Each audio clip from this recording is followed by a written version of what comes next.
शासन पारा शासन हाजिरी देवे हमारा दरबार में।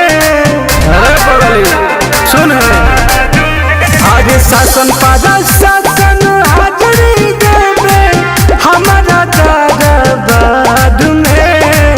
हम ही निर्णय करिले कि के बैठी सरकार में। हम ही निर्णय करिले कि के बैठी सरकार में। हमारे हुकूमत चलेला झारखंड यूपिया बिहार में। हम ही निर्णय करिले कि के बैठी सरकार में।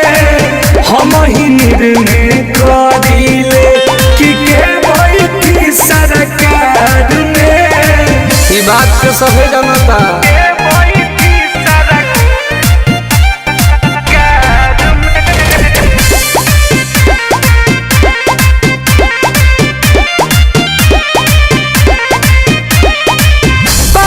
कुर्सी के होई व्यापारी हम ही तय कदी के जीती हारी। हर किंग में लड़ाइए जाए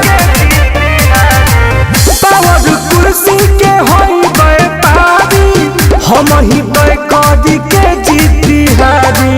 हो करुणा काट रहे जे बहेला उल्टा धार में। हम ही निर्णय करिले कि के बैठी सरकार में। हम ही निर्णय करिले कि के बैठी सरकार में। बुझलो के बैठी सरकार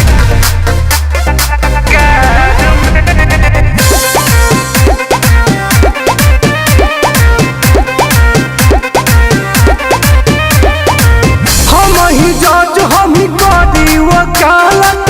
24 घंटा खुले नया अदालत सब हमारे हाथ में बह जाए। हम ही जज हम ही करी वकालत 24 घंटा खुले नया अदालत। टुन साइलेंस के चलते हरदम रहेला रफ्तार में। हम ही निर्णय करिले कि के बैठी सरकार में। हम ही निर्णय करिले कि के बैठी सरकार में। अरे तख्ता पलट हम ही करिला हो।